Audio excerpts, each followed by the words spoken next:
Hello, everyone. When it comes to Ukraine, this time is kind of a momentous historic landmark. I told you all many times that before saying Ukraine should have stayed neutral, Ukraine should have this, that, and the other thing, you need to go back 10 years. In 2013, while Ukraine was being ruled by the pro-Russian president Yanukovych, whose win was achieved through causing physical harm to his opponent, Ukraine started working with the European Union on revising a trade deal.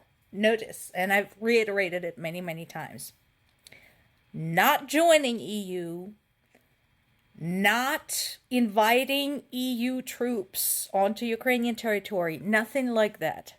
Just a trade deal. They were just negotiating more favorable conditions to make easier for the two of them to trade. Russia saw that one little thing as threatening and demanded that Yanukovych step in and basically stop the process. And that's when stuff started going awry. Ukrainians basically said, no, we've had enough of Russia's interfering in our affairs, even if it's something as basic as trading with other countries. There's been an uprising, which led to Maidan, which led to Yanukovych sending his elite Berkut troops against unarmed civilians, and so on and so forth.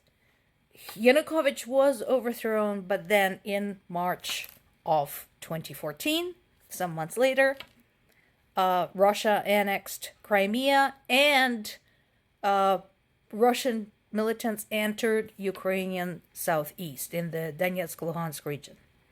So a lot of the articles today talk about that period of time, and I think it's a good reminder, and I think everybody should study that information very carefully. This is one of those rare misses by Associated Press. Usually they are very good with wording their information and their headlines very carefully. But in this particular case, this is a misstep for them, because what they're making it sound like Ukraine did something wrong to upset Russia. And that is not true. Russia was looking for something to be upset about, and the revamped trade deal with the European Union was just such a thing. But otherwise, again, good article, covers the basic events, the timeline, etc. So aside from the so-so headline, I would recommend the material. UN says that over 10,000 civilians have been killed in Ukraine during the Russian invasion, and I think actually that number is much higher than that. Once again, there were situations where there was nobody on site who could confirm this. There were situations where Russian troops tried to hide how many civilians were killed. There are still people who are missing, so they might or might not be dead. So I think 10,000 is low. I think there's a lot more than that.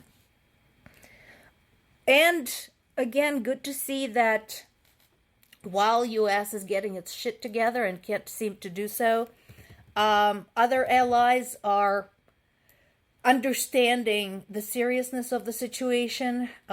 Germany had unveiled a new aid package to Ukraine. Big thanks to them. Not to be outdone on the anniversary of gross interference in Ukraine's affairs, Russia is now saying that their excuse for continuing to wage this war is that they simply cannot coexist with Ukraine's quote unquote regime. And they never quite specify what regime is that. Considering that Ukraine has a democratically elected government, it has been introducing anti-corruption reforms. It's been doing a lot of things to qualify for membership in NATO, etc. What regime?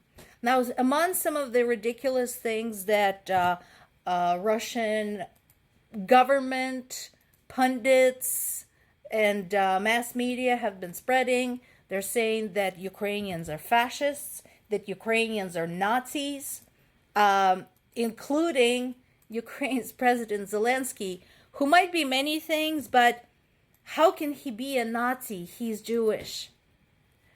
Like, do they even understand how ridiculous that sounds?